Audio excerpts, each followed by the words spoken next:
తిమోతికి రాసిన పత్రిక 4వ అధ్యాయం 2వ పత్రిక తిమోతికి రాసిన 2వ పత్రిక 4వ అధ్యాయం 6వ వచనం 7వ వచనం 8వ వచనం నేను చదువుతున్నాను, జాగ్రత్తగా గమనించండి. నేను ఇప్పుడే పానార్పణంగా పోయబడుచున్నాను. నేను వెడలిపు కాలము సమీపమై ఉన్నది.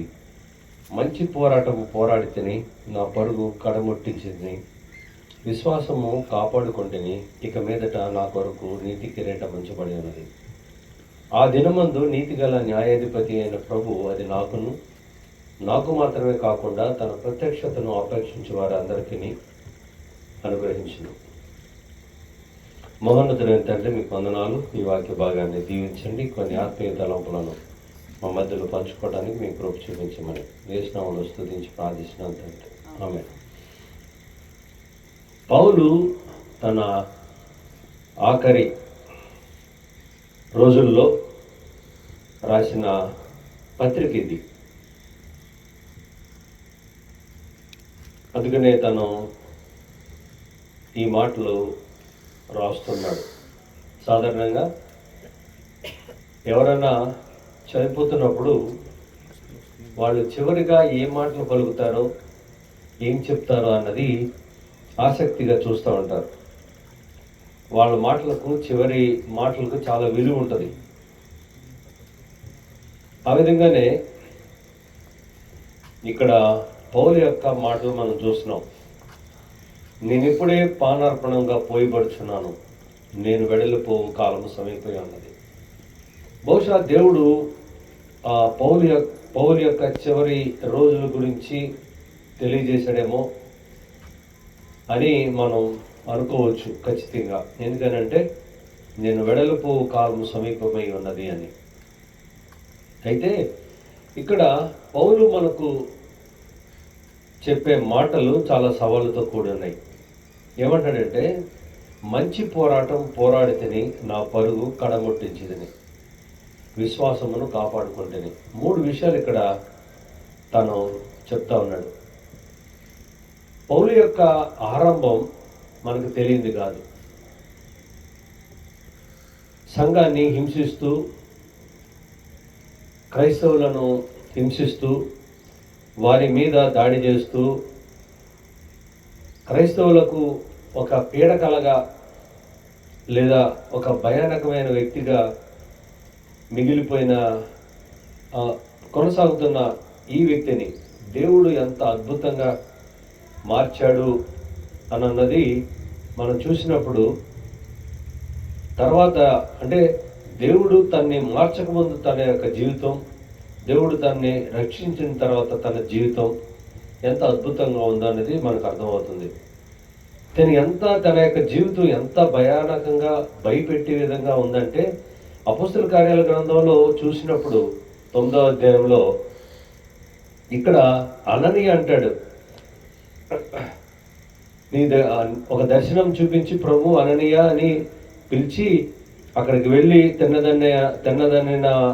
తెన్నని దనబడిన వీధికి వెళ్ళి తార్సువాడైన పౌలు అని వారి కొరకు విచారించు అని అన్నప్పుడు పౌలు అననీయ అన్న మాటలు చూడండి. ప్రభువా, ఈ మనుషుడు యెరూషలేములో నీ పరిశుద్ధులకు ఎంతో కీడు చేసి ఉన్నాడని అతని గూర్చి అనేకుల వలన వింటిని. ఇక్కడను నీ నామాన్ని బట్టి ప్రార్థన చేయు వారందరినీ బంధించుటకు అతడు ప్రధాన యాజకుల వలన అధికారం పొంది ఉన్నాడని ఉత్తరమించాను. ఇక్కడ అననీయ అన్న మాటలు చూడండి. వాళ్ళు ఎంతగా తన మీద ఎలాంటి అభిప్రాయం కలిగి ఉన్నాడో, లేకపోతే పౌలు ఏ పనులు చేశాడన్నది అక్కడ మనం చూడొచ్చు. ఈ మనుష్యుడు యెరూషలేములో నీ పరిశుద్ధులకు ఎంతో కీడు చేసి ఉన్నాడు. అయితే ప్రభు తన్ని అద్భుతంగా మార్చిన తర్వాత ఏ ఒక్క వ్యక్తి యొక్క జీవితమైనా సరే దేవుడు రక్షించిన తర్వాత అది 180 degreesలోకి మారుతుంది. Complete opposite. ఏదో కొంచెం తిరగటం, లేకపోతే కొంచెం దేవుణ్ణి నమ్ముకోవటం కాదు. 180 degrees లో తనకి ఈ యొక్క మార్పును మనం గమనిస్తాం. పౌలు యొక్క జీవితం మనకి ఇక్కడ ఈ బైబిల్ గ్రంథంలో రాయబడలేదు, కానీ హిస్టరీలో, చర్చి హిస్టరీలో చూసినప్పుడు పౌలు యొక్క సేవ చాలా అద్భుతంగా ఉంటుంది. పౌలు గొప్ప ఆకర్షణీయమైన వ్యక్తి కాదు. చూడటానికి పొట్టిగా ఉంటాడంట, కళ్ళు పెద్దగా ఉంటాయంట, ఫేస్ పెద్దగా ఆకర్షణీయంగా ఏమీ అనిపించదంట. ఈ ఆఖరి దినాల్లో తనకి కంటి చూపు కూడా సరిగా లేదంట. అందుకనే అక్కడ ఒక పత్రిక రాస్తూ అంటాడు, నీకు పెద్ద పెద్ద అక్షరాలతో, ఎంత పెద్ద అక్షరాలతో నీకు లెటర్ రాస్తున్నాను చూసావా అంటాడు. అది పెద్ద అక్షరాలతో రాయటం అని అన్నది తనకు కనిపించకపోవటం వల్ల రాసింది అది. సో ఇంత శ్రమను, హింసను అనుభవించి, ఈజ్ ఎ ఫిలాసఫర్, స్కాలర్, అటు రోమన్లోను, లాటిన్ లాంగ్వేజ్లోను, ఇటు గ్రీక్లోను, ఆ తర్వాత హీబ్రూలోను, ఈ అన్నిటిలోనూ పెద్ద స్కాలర్ తన గురించి చెప్పినప్పుడు నేను ఎలాంటి వాడినో అని అన్నప్పుడు మనం అవన్నీ చూస్తాం. అంత గొప్పగా సమాజంలో అత్యున్నత స్థితిలో ఉండదగ్గ స్థాయి, చదువు ఇలాంటివి ఉన్నప్పటికీ కూడా దేవుని యొక్క పరిచర్య, పని అన్న తర్వాత పౌలు తగ్గించుకున్న విధానం, తను సేవ చేసిన తీరు చూస్తే మనకి హృదయం దవించక మానదు. మీరు అపోస్తుల కార్యాలయ ధ్యానం ఎప్పుడైనా చేశారో లేదో తెలియదు, కానీ తను అక్కడ పరిచర్య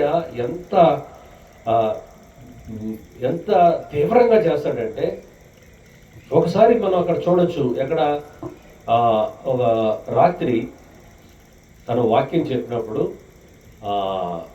ఎవరు తూలి కింద పడిపోతాడు. ఆ సందర్భాన్ని మీరు అక్కడ చదివితే తెల్లవార్ల వరకు బోధిస్తూ ఏం చేస్తాడు తెలుసా, కొంతమందితో మాట్లాడటం కోసం వాళ్ళ శిష్యులనేమో మీరు బయలుదేరి పలానా ఓడరేవు దగ్గరికి రండి అని ఇక్కడి నుంచి బయలుదేరిపోయి, ఫర్ ఎగ్జాంపుల్ ఇక్కడి నుంచి మీరు కలిగి వెళ్ళిపోండి అని వాళ్ళు చెప్పి, కొంతమందితో మాట్లాడటం కోసం తను ఇక్కడి నుంచి నడుచుకుంటూ వాళ్ళతో పాటు వెళ్తాడు అక్కడికి. ఇది తెల్లారులు బోధించి. అంత తీవ్రమైన పరిచర్య చేసిన ఈ వ్యక్తి ఏమన్నాడంటే, కాన్ఫిడెంట్గా చెప్తా ఉన్నాడు ఒకటే మాట, మంచి పోరాటం పోరాడాను. ఎందుకంటే క్రైస్తవ జీవితం ఎప్పుడు కూడా, అంటే రక్షించబడిన ఒక వ్యక్తి యొక్క జీవితం ఎప్పటికి కూడా పోరాటమేది. మనకు పోరాటం అని అంటే సాధారణంగా బయట ఉండే యుద్ధాలు గుర్తుకొస్తాయి, కానీ పౌలు చెప్పేది రెండును, బయట పోరాటాలు ఉన్నాయి, అంతర్గత పోరాటాలు ఉన్నాయి. తనన్నిటిని పోరాడాడు. బయట తన శత్రువులతో పోరాడాడు, తనని చంపడానికి ప్రయత్నం చేశారు ఎన్నోసార్లు. చచ్చిపోయాడు అనుకుని వదిలేసి వీడ్చుకుని తీసుకుని వెళ్ళి అవతలకి పాడేశారు. ఎన్నో హత్యా ప్రయత్నాలు జరిగినాయి. ఎన్నోసార్లు చచ్చిపోయాల్సిన పరిస్థితుల్లో తను తప్పించబడ్డాడు. ఇన్ని స్థితుల గుండా తను వెళ్ళాడు. బయట పోరాటాలు, ఆ తర్వాత సంఘంలో పోరాటాలు ఆగి ఎదుర్కొన్నాడు. ఆ తర్వాత తనకి ఆరోగ్యం సరిగా లేదు. దాని గురించి తను అడిగాడు ప్రభువుని. అడిగితే ప్రభు అమ్మన్నాడు, నీ అనారోగ్యం కంటే నేను నీకు ఎక్కువ అని అన్నట్టు ఆ భావంతో ప్రభు ఏమన్నాడంటే, నా కృప నీకు చాలును అని అన్నాడు. మళ్ళా ఆ వీక్నెస్ గురించి, నాకు స్వస్థత కావాలని కానీ పౌలు ఎక్కడ అడగలేదు. ఒకే ఒకసారి అడిగాడు, నా కృప నీకు చాలును అన్నాడు ప్రభు, అంతే, మళ్ళా మాట్లాడలేదు. సో ఇలాంటి కష్టతరమైన పరిస్థితుల్లో తనకి ఆరోగ్యం బాగోకపోయినా, సంఘంలో పోరాటాలు, ఆ తర్వాత తన యొక్క రోమీయులకు రాసిన పత్రికలో అంటాడు, తను పోరాటం చేస్తా ఉన్నాడు. తన యొక్క అంటే ఈవిల్, తన యొక్క లోపల ఉన్న పాపపు స్వభావం తనతో ఎలా పోరాటం చేస్తుందో దాన్ని నేను అధిగమించడానికి ఏం చేస్తున్నాను అన్నది అక్కడ రోమీయులకు రాసిన పత్రిక 2వ అధ్యాయంలో చూస్తాం. సో ఇలాంటి పరిస్థితుల్లో గుండా తను పరిచర్య చేస్తూ అనేక ప్రాంతాలకు తిరుగుతూ, మొదటి ప్రయాణం, రెండో ప్రయాణం, మూడో ప్రయాణం, అలాగా సువార్త ప్రయాణాలు చేస్తూ అనేక చోట్ల సువార్తను ప్రకటించి, అనేక చోట్ల సంఘాలను స్థాపించి, అక్కడ స్థానికులకు ఆ సంఘాన్ని అప్పచెప్పి వాళ్ళ కోసం ప్రార్థన చేస్తూ, వాళ్ళ మధ్య ఏమైనా గొడవలు వస్తే పరిష్కరిస్తూ, ఇంత చేసిన ఈ వ్యక్తి ఎంత కాన్ఫిడెంట్గా చెప్పగలుగుతున్నాడంటే, మంచి పోరాటం పోరాడి తిని అని అన్నాడు. మనకి చిన్న సమస్య వస్తే అది అంతర్గతమైనది కావచ్చు, లేకపోతే బయటది కావచ్చు, మనం ఎంత నీరసపడిపోతామో, ఎంత నిరుత్సాహపడతామో అన్నది మనకు తెలియంది కాదు. మన పోరాటం ఎప్పుడు కూడా బయట వ్యక్తులు లేకపోతే సమాజంలో కంటే అంతర్గతమైన పోరాటమే ఎక్కువ. ఎందుకంటే మంచికి, దేవుడి యొక్క నీతికి, దేవుడిచ్చిన రక్షణకు అనుగుణంగా ఉన్న పరిస్థితులకు ఎప్పుడు కూడా ఈవిల్ అంటే దానికి సాతాను ఎక్కువగా దానికి వ్యతిరేకంగా పనిచేస్తూనే ఉంటాడు.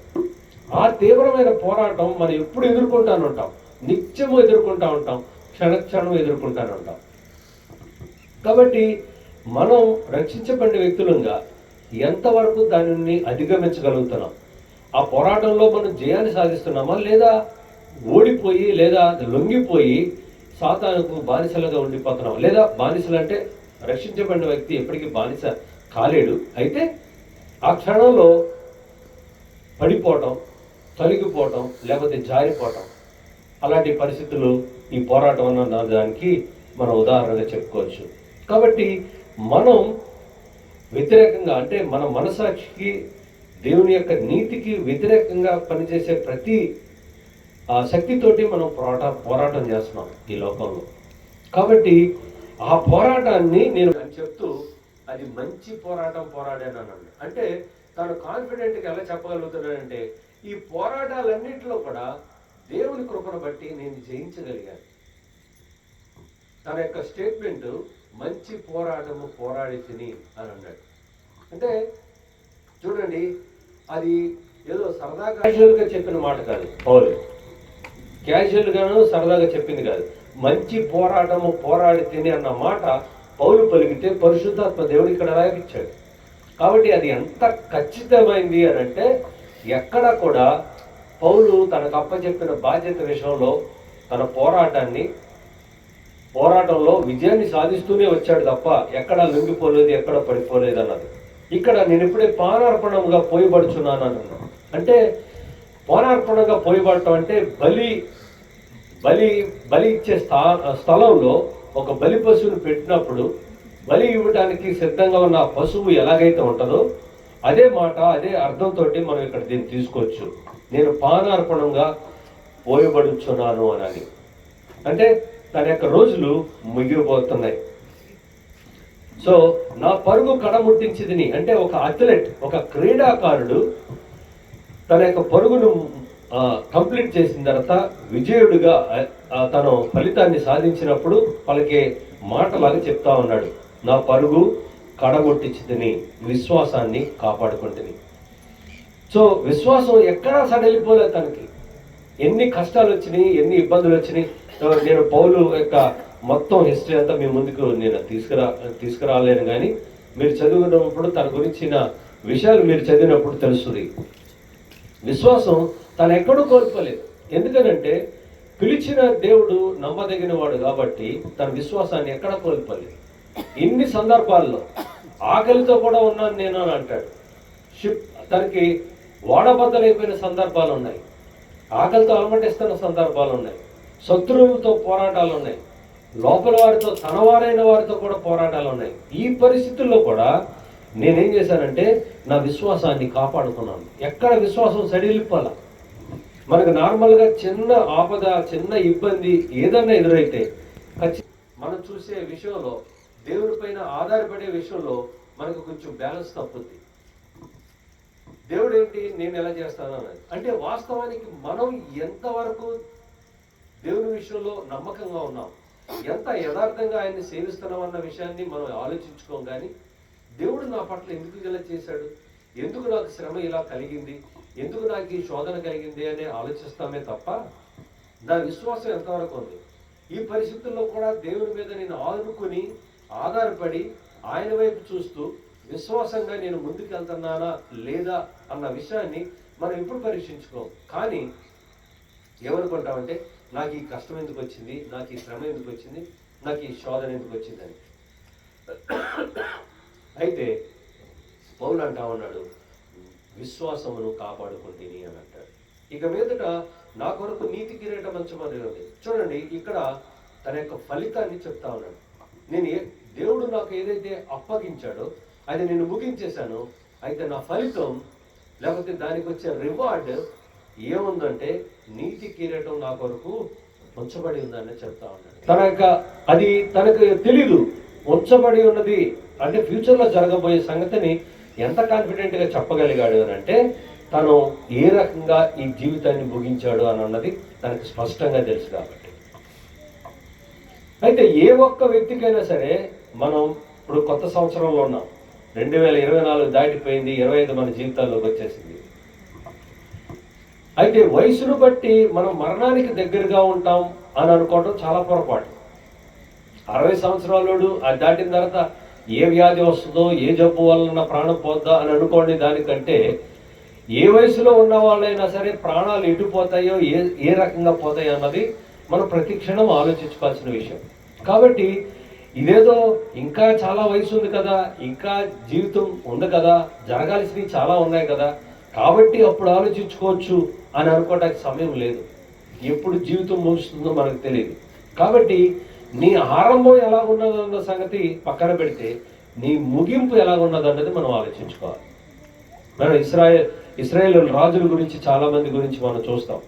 యూదా రాజుల గురించి దినవృత్తాంతాల గ్రంథాల్లో కానీ ఆ తర్వాత రాజుల గ్రంథాల్లో కానీ చూస్తాం. కొంతమంది మంచిగా మొదలు పెట్టారు, ఆ తర్వాత పతనమయ్యారు. కొంతమంది చెడగా వాళ్ళు సరైన పద్ధతిలో సరైన విధంగా మొదలు పెట్టలేదు, చివరికి సరిపడ్డట్టు ఉంటాయి. కొంతమంది మంచిగా మొదలు పెట్టకుండా మధ్యలో బాగుపడి మధ్యలో మంచిగా చేసి ఆ తర్వాత అంతంలో కూడా వాళ్ళు పడిపోయినట్లుగా చూస్తాం. రకరకాలైన పరిస్థితి అంటే bad beginning and good ending, good beginning and bad ending, ఇలాంటివి ఉన్నాయి. కానీ అంతిమంగా మన జీవితాన్ని ఎలా ముగిస్తామో అన్న దాన్ని బట్టే మన యొక్క ఫలితం, దేవుడు మనకు ఇయ్యబోయే రివార్డ్ ఆధారపడి ఉంటుంది అన్నది మనం గుర్తు చేసుకోవాలి. ఏమన్నాడంటే పౌలు యొక్క జీవితం ప్రారంభం అంత బాగాలేదు, హింసకుడును దూషకుడును అని అంటాడు పౌలు. అలాంటి స్థితిలో ఉన్న పౌలు ఇప్పుడు ఏమన్నాడు తెలుసా? మంచి పోరాటం పోరాడి తిని నా పరుగు కడగొట్టించి తిని విశ్వాసాన్ని కాపాడుకుంటుంది. సో ఈ మనకి చాలా ముఖ్యం. దేవుడు మనకి ఒక టాస్క్ ఫిక్స్ చేశాడు. దేవుడు నిన్ను రక్షించినట్లయితే నీకంటూ ఒక టాస్క్ ఉంది, అది నువ్వు నెరవేర్చాలి. అంతే తప్ప నేను రక్షించబడిపోయాను సరిపోయింది, నా జీవితానికి ఇది చాలు అని మామూలుగా బతికేయడానికి కుదరదు. ప్రతి ఒక్కరూ కూడా దేవుడు ఫిక్స్ చేసిన ఒక రెస్పాన్సిబిలిటీలో ఉన్నారు. దాని ప్రకారం మనం చేయాల్సిందే. కాబట్టి నా పరుగు కడముట్టించి తిని మంచి పోరాటం పోరాడి తిని విశ్వాసాన్ని కాపాడుకుంటుని ఇప్పుడు రిజల్ట్ గురించి చెప్తా ఉన్నాడు. నా కోసం నీతి కిరీటం ఉంచబడింది. పౌలు అన్న ఇంకొక మాట అద్భుతంగా ఏమంటాడంటే ఆ దినమందు నీతి గల న్యాయాధిపతి అయిన ప్రభు అది నాకు మాత్రమే కాకుండా తన ప్రత్యక్షను అపేక్షించి వారందరికీ అనుగ్రహించును. ఇక్కడ ప్రత్యక్షత అన్నది ఈ సెకండ్ కమింగ్ ని తెలియజేస్తా ఉంది. కాబట్టి ఇది నాకు మాత్రమే సొంతం కాదు, నాలాగా బతికే ప్రతి ఒక్కరికి. ఒకవేళ నీవు అలా బతికితే, నీవు కూడా మంచి పోరాటం పోరాడాను, నా పరుగు కడముట్టించాను, విశ్వాసాన్ని కాపాడుకున్నాను అని పౌలు చెప్పిన మాటలు నీవు కూడా చెప్పగలిగితే ప్రభు నీకు కూడా అలాంటి నీతి కిరీటాన్ని ఇయటానికి సిద్ధంగా ఉన్నాడన్న సంగతి పౌలు తెలియజేస్తూ ఉన్నాడు.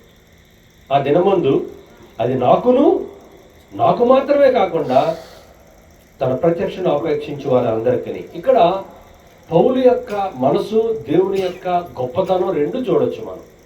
సాధారణంగా స్వార్థంగా ఆలోచించే వాళ్ళు ఏమంటారంటే ఘనత నాకే దక్కాలి, లేదా ఆ కిరీటం ఏదైనా ఉంటే బలా నమ్మకమైన దాల్చిన నీలాగా ఎవరు చేయలేదు అని తనకు మాత్రమే ఆ ఘనత ఆ గౌరవం తగ్గాలని ఆశపడతారు. కానీ పౌలు ఆ మాట అంటలేదు. వాస్తవానికి ప్రభు తర్వాత పరిచర్య చేసిన వ్యక్తుల్లో, బైబిల్లో సువార్తను ప్రకటించిన వ్యక్తుల్లో పౌలు కంటే గొప్పవాడు ఎవరు కనిపించారు ప్రభు తర్వాత. అయితే ఏమన్నాడు తెలుసా? నేను అంత స్థాయిలో చేసినప్పటికీ కూడా దేవుడు నాలాగా చేసిన, లేకపోతే ఆ న్యాయాధిపతి అన్న మాట అక్కడ మనం గుర్తుపెట్టుకోవాలి. నీతి గల న్యాయాధిపతి అనంటే దేవుడు నన్ను మాత్రమే కాదు, నాలాగా పనిచేస్తే అందరికి కూడా ఆయన ఇస్తాడు. ఎందుకనంటే ఆయన న్యాయాధిపతి. ఆ న్యాయంలో కూడా నీతి ఉంది, స్వార్థం లేదు. ఎవరికైనా ఆయన ఇస్తాడు అని చెప్తూ తన యొక్క మంచి మనసును దేవుని యొక్క గొప్పతనాన్ని రెండింటినీ చూపిస్తా ఉన్నాడు.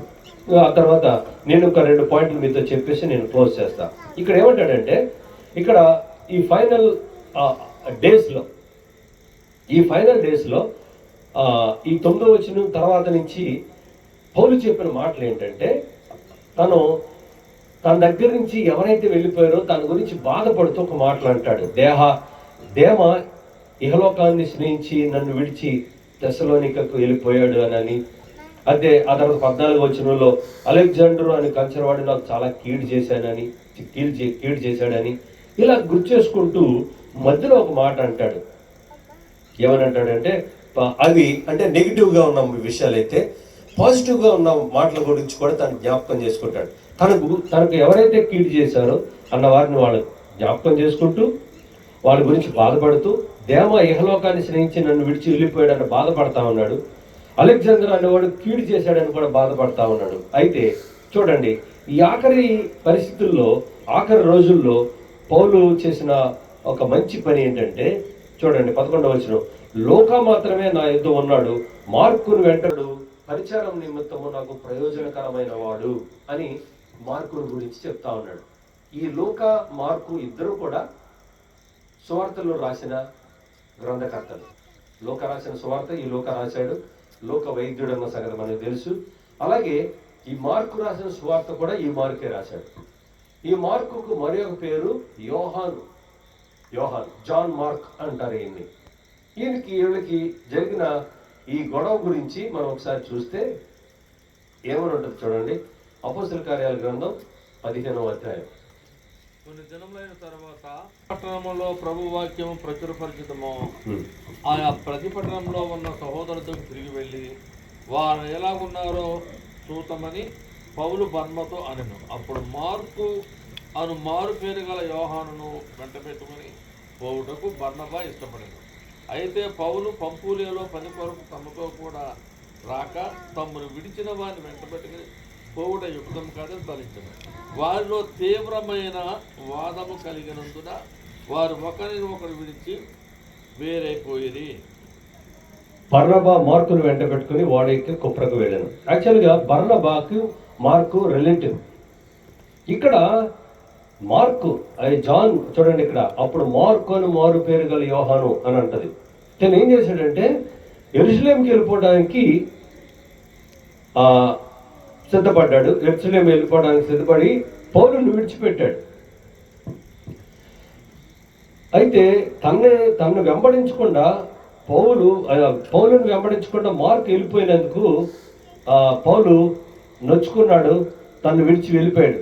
అలాంటి వాడిని అంటే దానికి ముందు చూడండి 13:13లో ఒక మాట ఉంటుంది. అక్కడ ఎందుకు వెళ్ళిపోయాడు అన్నది మనం చూడొచ్చు.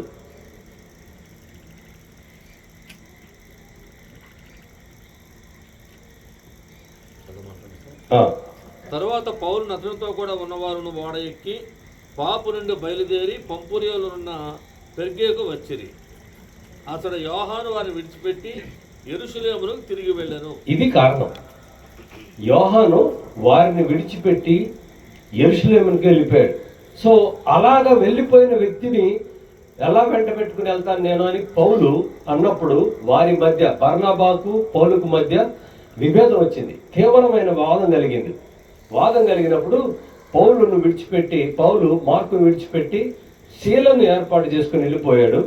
ఆ తర్వాత బర్నబా మార్కుని తీసుకుని తన సేవకు వెళ్ళిపోయాడు. అయితే చూడండి, ప్రభు గొప్పవాడు. అలా వెళ్ళిపోయినప్పటికీ కూడా మార్కు తర్వాత పరిచర్య అద్భుతంగా వాళ్ళిద్దరూ కలిసి చేశారన్నది మనం గ్రంథాల్లో చూడొచ్చు. ఆ తర్వాత చూడండి, కొలస్సీలకు రాసిన పత్రికలో కూడా పౌలు ఏమంటాడంటే, మార్కు మీకు వందనాలు చెప్తున్నాడు అని ఉంటుంది. ఆ తర్వాత ఫిలెమోను పత్రికలో కూడా ఆఖరి వచనంలో కూడా ఈ పేతురు అదే ఎవరు మన మార్కు గురించి రాయబడి ఉంటుంది. అయితే నేను చెప్పబోయే పాయింట్ ఏంటంటే, ఫైనల్ డేస్లో పౌలు తనకు అపకారం చేసినా లేకపోతే తను కాదని వెళ్ళిన వ్యక్తితో కూడా తను రీకన్సిల్ అయ్యి తన్ని తిరిగి రమ్మని ఆహ్వానించడం, లేదా తన కోసం తన్ని తీసుకురమ్మని అడగటం. మార్కును వెంట పెట్టుకుని రమ్ము, అతడు పరిచారం నిమిత్తం నాకు ప్రయోజనకరమైన వాడు. రీకన్సిలేషన్ చేసుకుంటా ఉన్నాడు.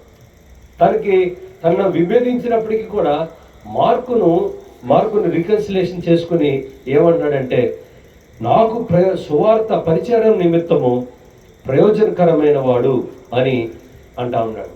కాబట్టి ఫైనల్ ఈ డేస్లో పౌలు తను ఎవరి విషయంలో అయితే తనకి ఇబ్బందిగా అనిపించిందో గతంలో, అన్ని విషయాల్లో కూడా తను రికన్సిల్ చేసుకున్నట్టుగా మనకు అనిపిస్తుంది. కాబట్టి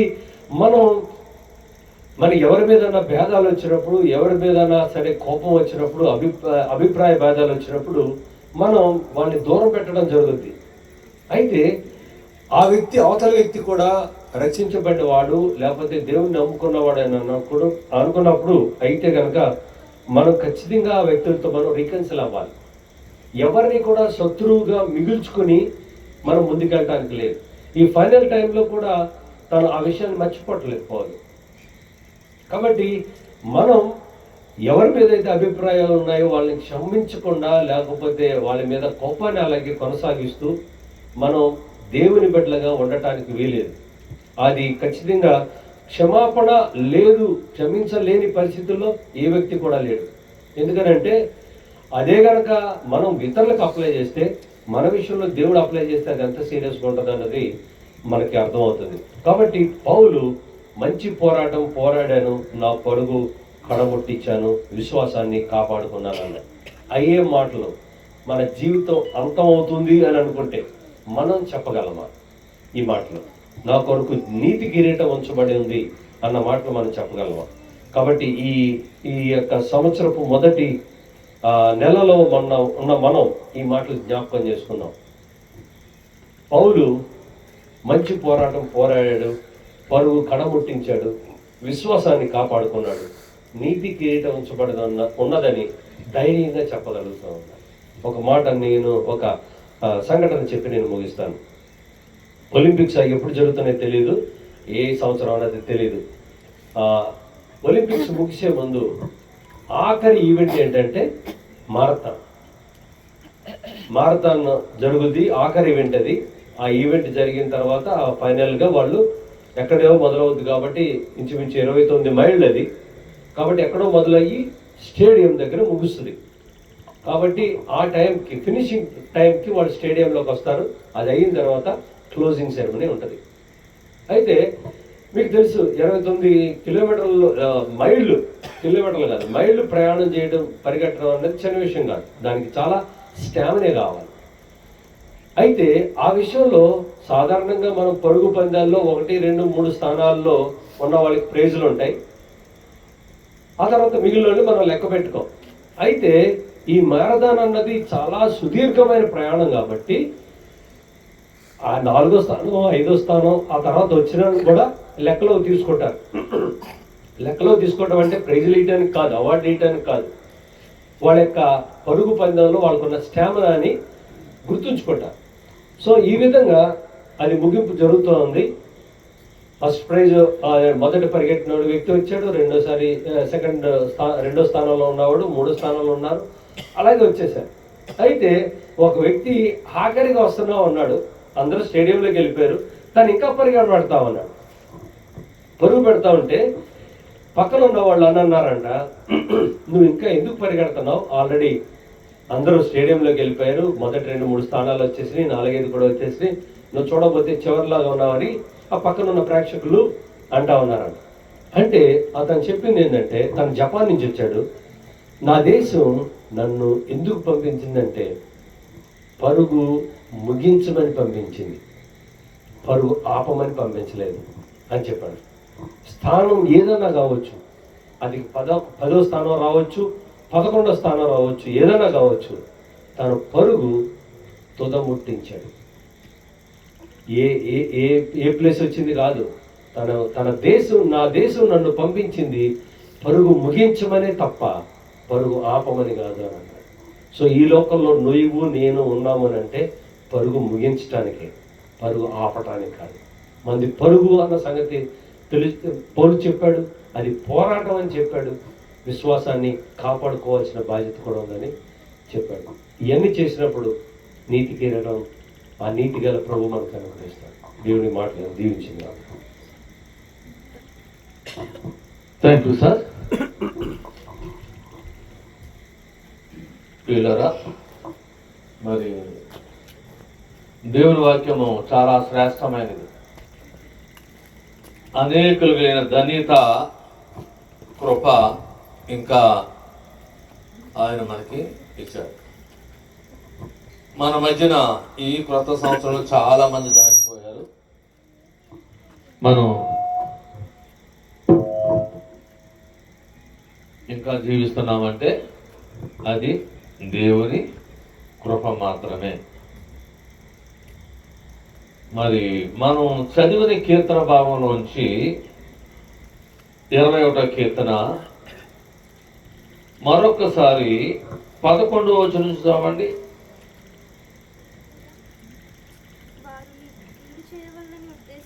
వారు నీకు కీడు చేయవలని ఉద్దేశించిరి, దురాపాయము పన్నిరి, కాని దాన్ని కొనసాగింపలేకపోయేది. నీవు వారిని వెనుకకు త్రిప్పివేసదవు. నీకు వ్యతిరేకంగా ఎవరైనా చేయాలనుకుంటే దేవుడు దాన్ని కొనసాగనివ్వడండి. పౌలు గారి జీవితంలో అదే జరిగింది. యెహోవా నీ బలమును బట్టి నిన్ను హెచ్చించుకొను, మేము గానము చేయుచు నీ పరాక్రమమును కీర్తించను. అంతే మనం చేయవలసింది. దేవుడు ఆయన చేసుకునే పని ఆయన చేసుకుంటా పోతుంటాడు.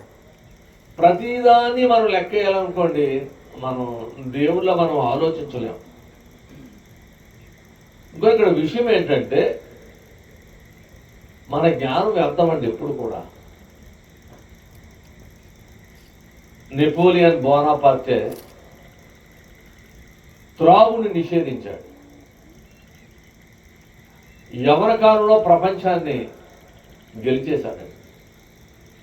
కానీ ముగింపులో శాంతి లేక త్రాగుబోతుగా చచ్చిపోయాడు. నిషేధించిన వాడు ఆయనే, మరలా దాన్ని స్వీకరించేవాడు ఆయనే. సౌలు రాజుగా వచ్చినప్పుడు, అంటే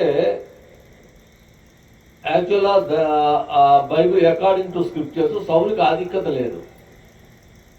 ఎందుకు అని అంటే, గోత్రంలో ఆఖరి గోత్రం ఎవరిది? బెన్యామీనులది. మొదటి గోత్రం ఎవరిది? రూబేను. యాక్చువల్గా జ్యేష్ఠుడికి ఆధిక్యత ఎక్కువ. ఆ జ్యేష్ఠుడు వాక్య ప్రకారంగా జీవించలేదు. రూబేనుని శపించినట్లుగా చూస్తాం మనం. జ్యేష్ఠుడే కానీ వాడు వాయు వరుసలు లేకుండా ప్రవర్తించాడు కనుక ఆయన ప్రక్క తోసేశాడు. యోధా గొప్ప వ్యక్తి, యోధా రాజదండము, కానీ ఆయన గాడి తెప్పాడు. యోధా పాపము ఇనుప కంఠముతో వ్రాయబడినది, అది వజ్రపు మనతో లిఖింపబడింది. ఇంగ్లీష్లో ఎంబోజింగ్ అని ఉంటుంది. లెటర్స్ బయట గుబ్బుతాయి చూసారా, గురు లోపల కాకుండా ఎంబోజింగ్ క్లియర్గా కనపడేది. అది ఇనుప కంఠంతో వజ్రపు మనతో, అంటే నీకు ఎక్కడికెళ్ళ నీ పాపం కనబడతానే ఉంటుంది. అందుకనే పాపం అనేది చాలా ప్రమాదకరమైందండి. నేడు మనం ఏం చేసామంటే, పాపం యొక్క బలాన్ని తగ్గించేయడానికి పాపం కొరకు బోధించడం మానేశాం. పరిశుద్ధాత్మ కొరకు ఎవరైనా బోధిస్తే, పరిశుద్ధాత్మ పాపమును గూర్చియు, నీతిని గూర్చియు, తీర్పుని గూర్చియు ఒప్పింపజేసేది. మనం ఇప్పుడు అనుకునే కార్యాలు కావండి. ఇప్పుడు అనుకునే కార్యక్రమాలు అవి పరిశుద్ధాత్మ చేసేది కాదు. నువ్వు అసలు పాపం నుంచి బయటికి రావాలి, పాపపు తలంపుల నుంచి బయటికి రావాలి. మనం సాధారణంగా ఈ విషయాల్లో అంత జ్ఞానం కలిగి ఉండం. ఈ 11వ వచనాన్ని కానీ మీరు ఇంగ్లీష్లో చదివితే డివైజ్ వికెట్ స్కీమ్స్ అని ఉందండి. డివైజ్, ఈ ఎలక్ట్రానిక్ గాడ్జెట్స్ వాడుతూ ఉంటాం కదా, రకరకాల డివైస్ ఉంటాయి. వికెట్ స్కీమ్స్ అంటే తెలుసు కదంటే, అందుకని తెలుగు ఇంగ్లీష్కి చాలా తేడా ఉంటాయి. మన స్కీమ్లు అటువంటివే, పనికిమాల స్కీమ్లే. అందుకని పౌలు గారు ఈ స్కీమ్స్కి విరుద్ధంగా బోధించాడు ప్రతిదీ కూడా. సార్ చెప్పిన దాంట్లో ఇంకాస్త ముందుకెళ్ళామనుకోండి మనం, చూడండి ఆ అధ్యాయం ఎంత చదివించారు, 4 పైన చదవండి అమ్మా. అక్కడ నుంచి అంటే 12వ వచనం చదవండి, అంటే 3:12 నుంచి అనమాట. అక్కడ నుంచి కంటిన్యూ చేయండి. అర్థం కాలేదా? 3:12 ఇంకా లాస్ట్ వర్స్ నుంచి అన్నమాట. మీకు రివర్స్లో చెప్తున్నా. ఇది 3:12 నుంచి. క్రీస్తు యేసునందు సద్భక్తితో, అది క్రీస్తు యేసునందు సద్భక్తితో బ్రతుకనుద్దేశించిన వారు హింస పొందుదురు. ఖచ్చితంగా నువ్వు వాస్తవాన్ని వాస్తవంగా బోధించాలి అని అనుకుంటే నీకు కీడు తప్పదు. అందుకని వాస్తవాన్ని తప్పించి బోధిద్దామా? అందరి మార్గం లోక విధానంలో వెళ్ళిపోదామా? చూడమ్మా. అయితే దుర్జనులను వంచకులను ఇతరులను మోసపరచుచు తామును మోసపోవచ్చు. ఇదండి భక్తిలో పెద్ద సమస్య. ఏంటంటే ఈడేదో నేను పైకి వచ్చేద్దాను అవతరాన్ని ముంచేస్తాడు. ఈ బోధలు కొంచెం చాలా బాగుంటాయండి, చాలా స్వీట్గా మాట్లాడుకుంటాం. స్వీట్గా మాట్లాడితే ఎవడైనా దాన్ని పడిపోతాడు. ఈ స్వీట్నెస్కి ఏంటి, అది ఎంటీ స్పూన్ ఫీడింగ్ అన్నమాట. ఖాళీ చెట్టుతో తినిపిస్తుంటే ఎంతనా తింటుంటాగా, అందులో ఏం సరుకు లేదు కదా. అది కనుక మనం పొగుడుతూ ఉన్నారనుకోండి, మనం ఇప్పుడు కూడా పొగడతాంటే ఇష్టం లేనివాడు ఎవడండి? మనం తిరిగితే ఎవరికైనా బాధ, పొగిడితే ఎవరికైనా సంతోషం. కానీ బైబిల్ అలా చెప్పలేదు.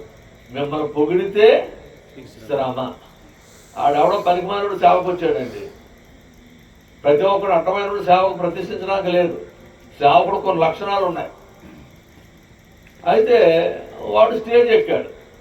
స్టేజ్ ఎక్కి వాకింగ్ చెబుతుంటే ప్రజలు ఏమన్నారు, ఇది దైవ స్వరమే కానీ మానవ స్వరం కాదన్నారు. ఎవరిని? ఏమైందో తెలుసా? పురుగులు పడి చచ్చాడట. కానీ ఇంగ్లీష్లో అయితే పురుగులు తన్ని బ్రతుకుంటుండగా తినేసినట్లుగా ఉంటాడు. ఎంత భయంకరం ఇది! ఈటన్ బై వామ్స్, ఎంత భయంకరం. వాడు బ్రతుకుంటుండగానే పురుగులు తినేసి, అంటే బోధలో ఉన్న ప్రమాదం ఏంటో తెలుసా? చదువుతాలి చావడం. ఇంకా వాడు చెడిపోవడమే కాదు, ఎదుటివాడిని జరపడమే కాదు, వీడు అంతకంతకు చెడిపోడు. ఏమో పెద్దనూరు ఉన్న వాళ్ళు ఎవరు చావలేరా? ఆ పిల్ల ఓపు లేదు, గోచే లేదు.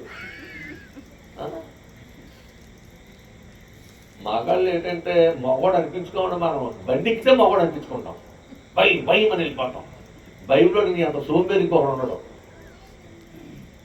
అందుకేంటంటే సమయమందును అసమయమందును అండి. మనం ఎప్పుడు కూడా ప్రతి దానికి ఎలర్ట్గా ఉండాలి.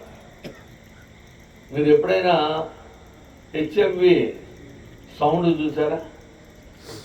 కుక్క బొమ్మ ఉంటుంది. ఒక గొప్ప భక్తుడు చనిపోయాడండి. ఆయనకి సంస్మరణ, కండోలెన్స్ కాదు, అది ఒక టైప్ ఆఫ్ జ్ఞాపకార్థం కూడిక అనమాట. అది చేస్తూ ఉన్నారు. అయితే అక్కడ ఉన్న వారిలో ఎవరైనా ఆయన గురించి చెప్పండి, భక్తుడి గురించి అని చెప్తారు. మనం చిన్నప్పుడు తెలుసు, అశోకుడు వృక్షములు నాటెను, చెట్లు. మా పాఠం వచ్చిందని కూడా పరిశ్రమ వచ్చిందంటే సంతోషం. చెట్లు నాటాడు, కాలువలు నాటాడు, ఇంకంతే. అంత అందులో ఉండదు. అది ఏదైనా రాసేయచ్చు, ఎంతైనా రాసేయచ్చు. అలాగే ఏమైందంటే ఏదో చెబుతాను అనుకున్నారు కానీ భక్తుల కొరకు పూర్తిగా తెలిసిన వాళ్ళు ఎవరూ లేరు. అప్పుడు బయట నుంచి పెద్ద కేకనిపించిందంట, ఆయనకు ఆహ్వానం లేదు. ఏంటో తెలుసా? Here is dog with his masters voice. ఇక్కడ ఒక కుక్క ఉంది, ఆ కుక్కకి ఏముంది? ఆ మాస్టర్ గారి స్వరం ఉంది. బాగా విన్నాడు, లోపల పిలిచారు, అద్భుతంగా చెప్పాడు.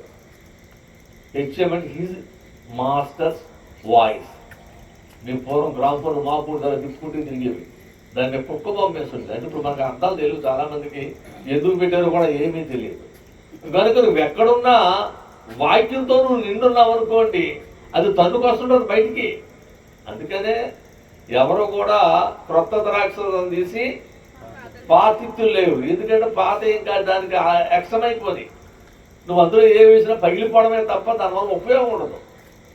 ఓ ముదిరిపోయిన క్రైస్తవుడికి వెళ్ళి నువ్వు మార్మల్స్ కోసం పాత చేయి, వాడికి ఎక్కదు. నువ్వెంత చెప్పు, వాడికి ఎక్కదు. అందుకనే క్రొత్త ద్రాక్ష రసాన్ని క్రొత్త తిత్తిలోనే వేయాలి. మరి ఇక్కడ సమస్య ఏంటంటే వాక్యానికి ఉప్పొంగే స్థానం ఉందండి. క్రొత్త ద్రాక్ష ఉప్పొంగుద్ది, అందుకనే అది పొంగుద్ది కనుక తిత్తులు పగిలిపోయే ప్రమాదం ఉంది. అవి కొత్త తిత్తులు అనుకోండి సాగుతాయి.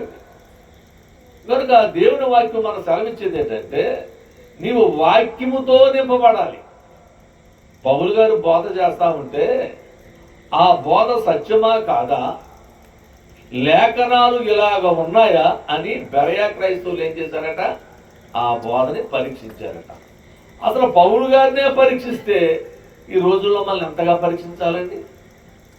మనం ఎంత మార్గం తప్పిపోయాం, వాక్యం నుంచి ఎంతో దూరం అయిపోయాం. చదువుతాలి మూసేశారా? విశ్వాసము ద్వారా రక్షణార్థమైన జ్ఞానము. ఏం జ్ఞానం అండి? లోక సంబంధమైన జ్ఞానం కాదు. వికెట్ డివైస్ అంటే అవే. అవి నీకేంటంటే చర్చిని ఎలా డెవలప్ చేయాలి. కొన్ని చర్చ్ ఫండ్స్ ఉంటాయి, కొన్ని చోట్ల మీ బోర్డులు ఉంటాయి చర్చిల్లో. అంటే ఆ చర్చిని డెవలప్ చేసే విధానం. ఈ ఉద్దేశం ఏంటంటే చర్చ్ అంటే ఒక బంగళా, ఓ బిల్డింగ్, అంతేగాని చర్చ్ అంటే కాంగ్రిగేషన్ కాదు. సమాజ సేవ అంటే రక్షింపబడిన బిడ్డలే సమాజంలో ఉండాలండి. ఆలోచించండి, నేను సంఘాల్లో రక్షింపబడిన అనుభవం కలిగిన వాళ్ళు లేరు. లోక సంబంధం అనుభవం చాలా ఉంది, లోక సంబంధమైన జ్ఞానం చాలా ఉంది, కానీ ఆ జ్ఞానము నేను పరలోకానికి నడిపించదు. పౌలు గారు ఆర్గ్యుమెంట్ అంతా ఇదే. ఇక్కడ చూడమ్మా, నీకు కలిగించుటకు ఏమన్నా ఊపిరి తెలుపుకొని చదివింతనగా పోసు, నీ నోరు పెద్దది కదా. ఇప్పుడు సంఘంలో పురుషులు ఎందుకంటే బైబిల్లో మాట తెలుసా? సంఘములో స్త్రీ మాట్లాడుట అవమానం. ఎప్పుడైనా చదివారా మాట? ఈలాగున ధర్మశాస్త్రము కూడా. నేడు దినాల్లో పెద్ద పెద్ద బోధకులందరూ ఆడవాళ్లే. ఆ జాయ్ చర్యని ఎవరో ఉంటుందా ఆవిడ మగవాళ్ళు తీసేస్తుంటారు. ఇక్కడ డాక్టర్ గారు భార్య ఉంటుంది మాకు ఆనకాడ తోట. ఏం పేరు ఆవిడ పేరు? సైమనమ్మ గారు. ఒరే జేమ్స్ రారానికి, ఆ జేమ్స్ అన్నవాడు బిషప్. ఒరే రాబర్ట్ రారానికి, ఆడు పెద్ద కార్డినల్. ఆడు వాళ్ళందరినీ ఏరాడు సిగ్గనిపించట్లేదు మీకు? ఏమని చెప్తారు? వాక్యం రాకుండా ఆనకాడ తోట డాక్టర్ గారు భార్య. వాళ్ళ అల్లుడు మేమిద్దరం కూడా ఫ్రెండ్స్. ఆయన పాస్టర్ గారే వినోద్. ఆలోచించండి, ఎందుకంటే ఈ చెత్తతో బాగా తిరుగుతున్నాడు నేను. అందుకని ఈ చెత్త ఎక్కించుకోకుండా ఐసోలేటెడ్గా ఉండాలని. ఎందుకంటే అబ్రహాము ప్రత్యేకింపబడ్డవాడు, అందరితో ఉండడానికి వీలు పడలేదు. బైబిల్ అంతా ప్రత్యేకతే. ఇక్కడ కాస్త ఇంగ్లీష్ మొత్తం షార్ట్ సర్క్యూట్ అయిపోద్దండి. కాక్టైల్ అంటారు తెలుసా మీకు? అన్ని కలిపితే ఏమవుతుంది? కిక్ బాగుంటుంది కాక్టైల్లో. అది పనిచేయదు, అది నీకు అది ఉపయోగం లేదు. కనుక దైవత్వం ఎప్పుడు వాక్యానికి వాక్యం మక్కిగా ఉండాలి. పౌలు గారు ఆ విషయాన్ని బోధించుకుంటూ వచ్చారు. సార్ చెప్పారు కదా, నిజంగా ఎంత అద్భుతం అండి. ఆయన బలహీనుడని లెక్కేసుకున్నాడండి. ఎవరిని? మార్కు అని మారు పేరు గల యోహాను. ఈయన ఏంటంటే కబుర్లు చాలా గట్టిగా ఉంటాయి, అవసరమైతే రన్నింగ్ ఈయన ముందు. ఈయన పరిగెట్టింటే ఎవడో పరిగెట్టలేదు. యేసు ప్రభువును సిలువ వేసినప్పుడు కూడా అందరూ పారిపోయారు. ఒక ధైర్యవంతుడు వచ్చాడు తెలుసా, వచ్చి చాలాసేపు అలా నిలబడి ఉన్నాడు. ఏంటి అందరూ పారిపోతారు, ఈ నిలబడ్డాడని వచ్చాడు. పట్టుకున్నారు. పట్టుకుంటే ఏమైంది తెలుసా ఎవరికైనా? బట్ట విడిచి పారిపోయిన శిష్యులు ఎవరో తెలుసా? ఈ మార్కు అనే యోహానే. ఆలోచించారు. అంటే ప్రారంభం నుంచి ఒక బలహీనత అనేది వెంటాడుతూనే ఉంది. చదవ స్పీడ్ గా ముగించేస్తాను. ఏంటండి లేఖనానికి ఏముంది? శక్తి గల పరిశుద్ధ లేఖనము, స్క్రిప్చర్. అందుకని హోలీ స్క్రిప్చర్స్ అంటాం. లేఖనానికి విరుద్ధంగా మాట్లాడే హక్కు ఎవరికీ లేదు. ఏ గొప్ప వ్యక్తి కూడా లేఖను, నువ్వు చెప్పింది లేఖంలో ఉండి తీరవలసిందే, లేకపోతే తప్పు. చూడమ్మా, అది ఎప్పటి నుంచి? కొందరు బాల్యం నుంచి ఎదుగుతారు కానీ దాంట్లో జీవించలేదు. యేసులోకి యవనస్తుడు వచ్చాడు, అయ్యా నిత్య జీవానికి ఏం కావాలి? వారసత్వం కావాలి. వారసత్వం ఏంటి తెలుసా? వీడు బాబు పాస్టర్ అయితే వీడు కొడుకు పాస్టర్ అవ్వాలి, వీడు కొడుకు పాస్టర్ అయితే వీడు మనవడ పాస్టర్ అవ్వాలి. అదేనండి వారసత్వం అంటే. నెహ్రూ గారు, మోతీలాల్ నెహ్రూ మిసెస్ గాంధీ, తర్వాత రాజీవ్ గాంధీ. ఇప్పుడు అంటే వంశపారంపర్యంగా, అంటే అది రావడం తప్పేమీ కాదు, వాళ్ళ త్యాగపూర్ణులు అండి, నేను వాళ్ళని క్రిటిసైజ్ చేయట్లా. కానీ ఇదేంటంటే దీన్ని బ్రేక్ చేయాలని ఒక ఇబ్బంది, ఇలాగ రాకూడదు. కానీ బైబిల్లో కూడా అలా లేదండి. బైబిల్లో కూడా విధంగా లేదు. ఎవడ భక్తిగా ఉంటే వాడే దేవుడు ఎవడ పిలుస్తాడో, ఎవరిని ఏర్పాటు చేసుకుంటాడో, ఎవరిని నిలబెడతాడో అది మన చేతుల్లో లేదు. మరి ఇక్కడ సమస్య ఏమైందంటే ఒక క్రమం దగ్గరికి వచ్చేవాడికి మార్గం తగ్గిపోయింది. చదవమ్మా. నీవు నేర్చుకొని రూఢి, ఇది కరెక్ట్, డ్యామ్ షూర్ అంట కదా, ఇది ఖచ్చితం అనుకుని తెలుసుకొని ఎవరి వలన నేర్చుకుంటివో ఆ సంగతి తెలుసుకొని వాటి యందు నిలకడగా ఉండు. వాటి యందు అంటే స్టెబిలిటీ అంటాం కదా, కొందరు స్టెబిలిటీ ఉండదు, ఇటు అటు పరిగెడతారు. అలా ఉండడం వల్ల ఏమవుతుందంటే దేనికి చెందకుండా పోతాం, ఏది పూర్తిగా రాదు. చదువుతా. దైవజనుడు సన్నద్ధుడంటే సిద్ధపడిన వాడై ప్రతి సత్కార్యమునకు పూర్ణముగా సిద్ధపడి ఉండునట్లు దైవావేశము వలన. ఏమావేశం? మనకు అటువంటి ఆవేశం రాదు. మన ఆవేశాలు అంటే వేరే ఉంటాయి. దైవావేశము, ఆవేశము, దైవావేశము కలిగిన ప్రతి లేఖనము. దైవావేశము నువ్వు ఎలాగ బిట్టిగా చదువుతున్నావమ్మా, మరి నువ్వే నాకు దిక్కి కవర్ లేదు, ఏం చేస్తావు మరి? కలిగిన ప్రతి లేఖనము ఉపదేశించుటకును ఖండించుటకును తప్పుదిద్దుటకును నీతి యందు శిక్షణ చేయుటకు. చూడండి, ఖండించము గద్దించము బుద్ధి చెప్పని చెప్తుంటాడు పౌరు అనేక సార్లు. చదువు సార్. నీతి యందు శిక్ష చేయుటకు ప్రయోజనకరమై ఉన్నది. నీతి యందు శిక్షణ చేయుటకు ప్రయోజనకరమై ఉన్నది. ఇంకా సార్ అయిపోయిందండి, కంటిన్యూ చేసేయండి. దేవుని ఎదుటను సజీవులకును మృతులకును తీర్పు తీర్చు క్రీస్తు ఎదుటను. దేవుని ఎదుటను సజీవులకును మృతులను తీర్పు తీర్చు క్రీస్తు యేసు ఎదుటను ఆయన ప్రత్యక్షత తోడు, ఆయన రాజ్యము తోడు నేను ఆనబెట్టి చెప్పునేదేమనగా వాక్యమును ప్రకటించము. వాక్యమును ప్రకటించము. నీ సిద్ధాంతం కాదు, నీ ఆచారం కాదు, నీ పద్ధతి కాదు. ఆలోచించండి. మనము వాక్యము, రక్షణ వాక్యము, సువార్త వాక్యము, పాప ప్రక్షాళన వాక్య విధానము కనుక వాక్యమును ప్రకటించుము. సమయమందును అసమయమందును ప్రయాసపడు. దీనికి ఏదో మాకు టైం అయిపోయిందండి, మాకు రెస్ట్ టైం అండి. ఆ సేవకు రెస్ట్ అనేది ఏముండదండి. ఆడ అర్ధరాత్రి పిలిచిన వెళ్ళవలసిందే. ఆ డ్యూటీ అది 24 గంటల డ్యూటీ. అది ఇప్పుడు పాస్టర్ అనుకుంటే చాలా చక్కగా తినేసి పడుకోవచ్చు, అయ్యగారు నిద్రలో ఉన్నారు లేకపోతే అయ్యగారు ఎలాగని చెప్తారు. ఏం కుదరమండి. బైబిల్లో ఏ సేవ కూడా అలా ఉండడానికి వీల్లేదు. అర్ధరాత్రి వరకు మాట్లాడిన పౌలు గారు ఆలోచించండి. అర్ధరాత్రి వరకును వినేవాళ్ళు ఉన్నారు. ఆ యవనస్తులు మనలాంటి యవనస్తులు ఎవడో కిటికీలో కూర్చొని నిద్రపోయాడంట. ఇప్పుడు బైబిల్ చదివితేనే కదా, అటువంటి అలవాటు ఉంటేనే కదా, ఆ పద్ధతి ఎవరో తల్లిదండ్రులు నేర్పితేనే కదా.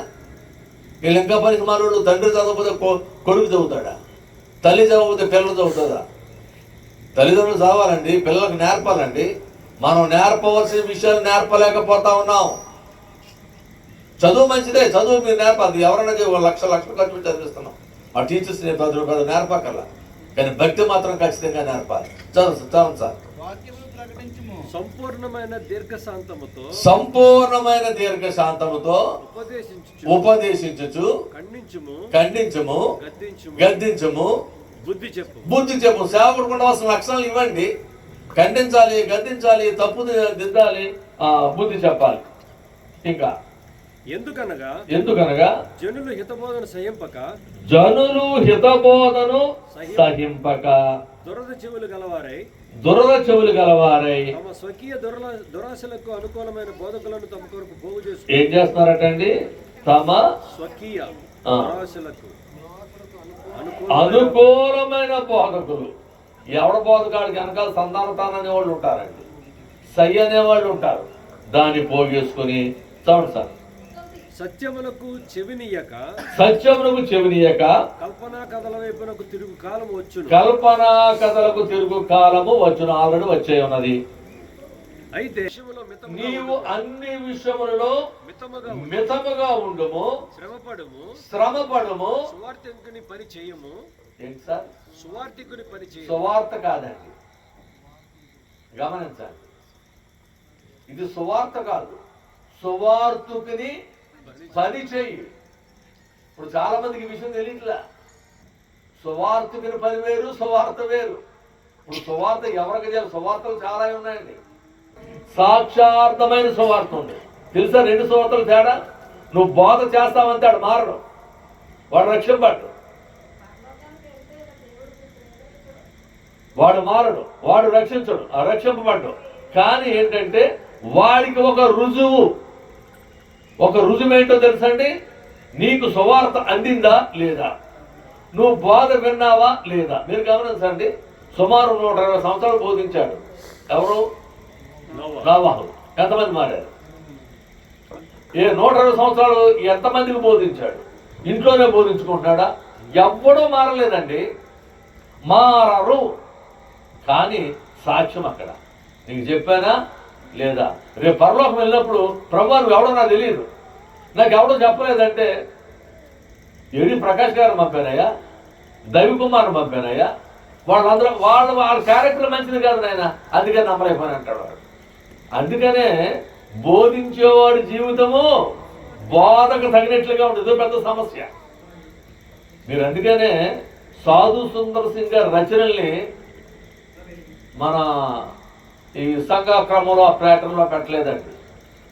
మన ఈ బైబిల్ సొసైటీ కూడా దిక్కుమాల సొసైటీ. ఇందులో దౌర్భాగ్యులందరూ చేరారు. ఒకసారి నేను సికింద్రాబాద్లో ఆ సొసైటీ మీద మాట్లాడగలిగితే పుట్టే తగలబెట్టేస్తున్నారండి బైబిల్. ఎందుకంటే మొత్తం అన్ని 3000 బైబిల్ తప్పు ప్రింట్ చేసి పాడేశారు. అంటే ఏమైనా వాళ్ళకి అది దేవుని పండించిన డబ్బే కదా. ఎందుకంటే ఒక క్రమం లేదు, ఒక ఆర్డర్ లేదు, రక్షింపబడిన అనుభవం లేదు, పాప క్షమాపణ లేదు, పరిశుద్ధమైన జీవితం లేదు, బ్రతుకులో పరిస్థితి ఏమీ లేదు. నాలాంటి వాడు ఎలా ఉండొచ్చా? నాలాంటి వాడు ఎలా మాట్లాడొచ్చా? బోధకుడు నేను ఎలా ఉండొచ్చా? బోధకుడిని ఎంతమంది చూస్తారండి? ఆలోచించండి.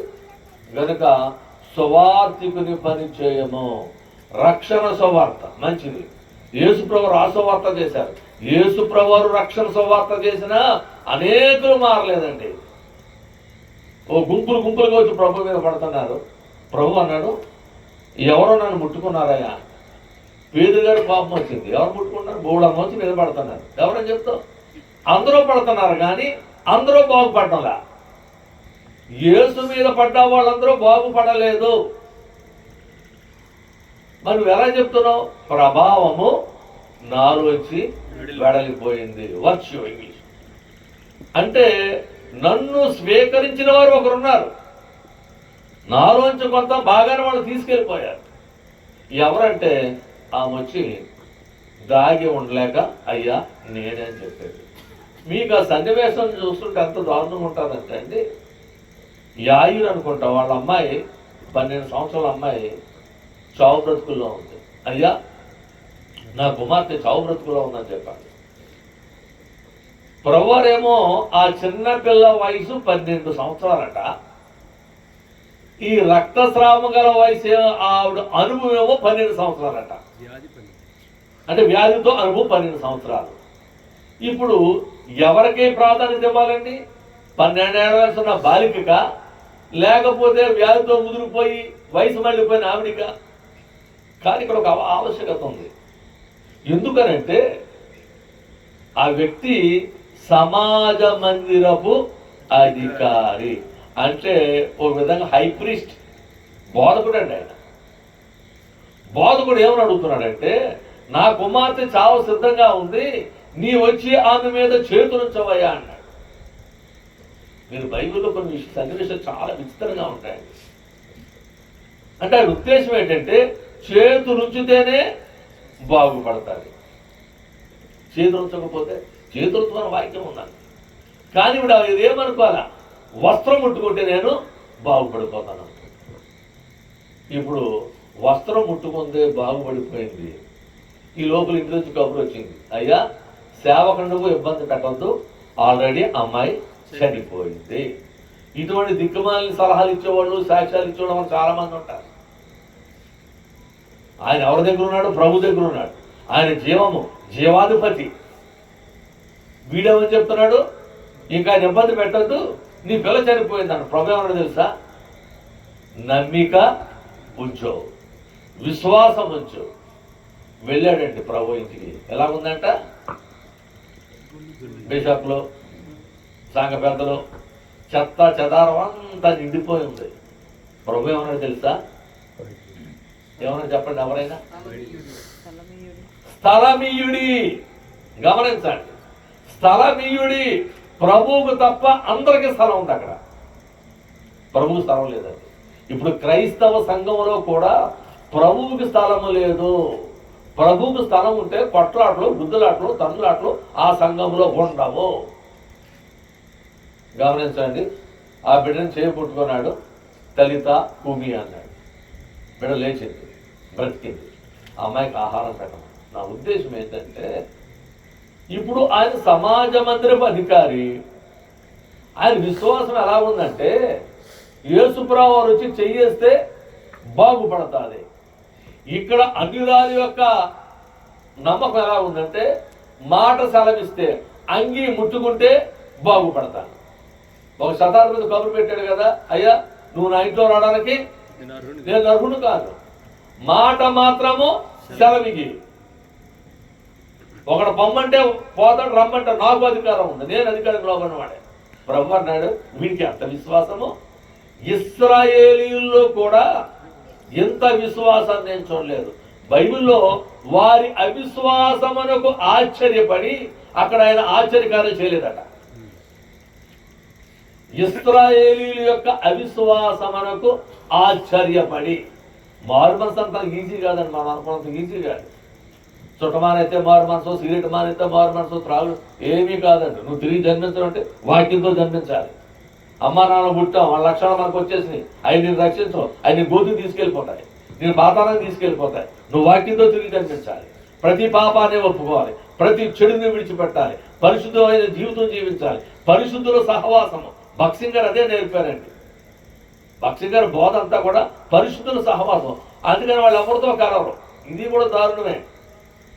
సైతాన్ కంటే ఎక్కువ గర్వం అండి కొంతమందికి. భక్సింగ్లో పాస్టర్ గారిని ఎంతోమందిని చూశాను, ఓరో సైతాన్ కంటే గర్వం ఎక్కువే. ఎందుకంటే మనుషుల్లో మార్పు అనేది చాలా అది ప్రత్యేకమైంది. అందుకని వికెండ్ వాయిస్ ఇవన్నీ పెట్టుకున్నాం, రకరకాల విధానాలు పెట్టుకున్నాం, రకరకాల పద్ధతులు పెట్టుకుని యేసు ప్రభువును మాత్రం లోనికి రాకుండా చేశాం. ఇప్పుడు పౌలు గారు గొడవ ఏంటో తెలుసండి, దేమ అప్పటి వరకు ఆయనతో తిరిగాడు, చక్కని వ్యక్తి. ఏం ప్రేమించాడంట? ఇహలోకమును స్నేహించి. ఇహలోకాన్ని స్నేహించాడంతే, అనే పాపం చేయలేదు. తెలుసా మీకు? దేమ మరలా కనబడతాడండి మీకు. తర్వాత అధ్యాయంలో మళ్ళా దేమ కనబడతాడు. కానీ దేమాకి ఏంటంటే ఈ పౌరుతో ఉంటే ఏం ఉపయోగం? ఒకప్పుడు బోల్డ్ అద్భుతాలు చేసేవాడు, బోల్డ్ కార్యాలు, చచ్చిపోయినాడు బతికించాడు 5ని. వాడెవడో రాజుగారి మాట వినకుండా ఏం పౌలు? సెర్గీ పౌలు. ఆడు రూట్ మార్చేస్తాడు. అందుకని శపించేశాడు, అపవాది కుమారుడా నీవు గుడ్డువాడువు అయిపోగాక. అందరూనేమో గుడ్డోళ్ళు బాగు చేస్తే ఈయనేం చేశాడు? బాగున్నామని గుడ్డోళ్ళు చేసి పాడేశాడు. చాలా అద్భుతాలు చేశాడు. ఇప్పుడు అలా లేదే. పౌలు గారే వ్యాధితో బాధపడుతున్నాడే. చూడండి ఎంత పెద్ద అక్షరాలతో రాస్తున్నాను. నిజం సార్ చెప్పినట్టు కంటి వ్యాధి ఉన్నది, సమస్య ఉంది. అందుకని తెప్తి అనే ఒక లేఖ కూడా పెట్టుకున్నాడు ఆయన. ఎప్పుడైనా చదివారా? తెప్తి అను నేను ఉంటారు. ఎందుకంటే ఆయన రాయలేక ఆ వ్యక్తిని పెట్టుకుని రాయించుకునేవాడు. వ్యాధి ఉంది. ఈయనకి ఏమైందంటే భక్తి దిగజారిపోయింది, స్వస్థత వరం పోయింది. యేసుప్రభువు వారు 3 వ్యక్తుల్ని కొండ మీద తీసుకెళ్ళి రూపాంతరం చూపించాడండి. ఆ రూపాంతర పనువు ఆడ 3కే, మిగతా వాళ్ళు చెప్పడానికి లేదు. నేను చనిపోయి తిరిగి లేచే వరకు విషయాన్ని మీరు ఎవరికి చెప్పొద్దని వాళ్ళతో దేవుడు వాగ్దానం చేసుకున్నాడు. ఎందుకంటే ఆయన విధానం ఏంటో వారికే తెలియాలి, అందరికీ కాదు. వాక్య సత్యం కూడా అందరికీ అన్ని విధాలుగా దేవుడు తెలియజేయాలి. ఇప్పుడు పరిస్థితి ఏమైందంటే ఓ క్రమం దగ్గరకు వచ్చినోడికి ఇబ్బందులు కలిగి, ఈయనతుంటే నేను బాగుపడను, నేను పైకి రాలేను, ఆస్తి సంపాదించుకోలేను, సమస్యలు. బైబిల్ ఇటువంటి చాలామంది ఉన్నారండి. ఒక గొప్ప భక్తుడు దిక్కుమాల్ని సంబంధం చేసుకున్నాడు కొడుకు. ఆయన అలాగే చేసుకున్నాడు యెజెబెలుని. మీరు గమనించండి, ఆహాబు మంచి వ్యక్తి, మంచి ఇశ్రాయేలు. చాలా మంది ఆహాబు చెడ్డోడు చెప్తారు. ఆహాబు చెడ్డోడు కదండి, అక్కడ మంచోడే. కానీ ఆహాబు భార్య ఏం చేసిందంటే రూడు తప్పించింది యెజెబెలు. ఆయన భార్య మార్గంలో గెలిపాడు. అనేకులు చేసిన పని అదే. ఈయన కుమార్తెనేమో ఇంకా గొప్ప భక్తుడు. ఎవరైనా ఆయన? యెహోషాపాతు. ఆయన బిడ్డ చేసుకున్నాడు. అలా చేసుకోకూడదండి. క్రీస్తుని బెలియాలతో ఏం పొత్తు, విశ్వాసకి అవిశ్వాసంతో ఏం పొత్తు, దేవుని బిడ్డ త్రాగుబోతులతో ఏం పొత్తు? నువ్వు వాళ్ళతో సహవాసం చేయించా? కానీ చేశాడు. ఒక రోజుని చుట్టం చూపుకొచ్చాడు. మంచి భోజనం, క్రిస్మస్ పండుగ ఏదో చేసుకుని 2 సార్లు భోజనానికి రమ్మన్నాడు. వచ్చాడు. యాక్చువల్ అక్కడికి వెళ్ళకూడదండి. ఎందుకంటే ఇశ్రాయేలు రాజులకు మారుమనసు వచ్చింది కాదు. మీరు యోధా రాజుల కొద్దిగా దేవుడు ఏంటో భయపడ్డారు, కానీ ఇశ్రాయేలు రాజులకి మార్పు రాలేదు.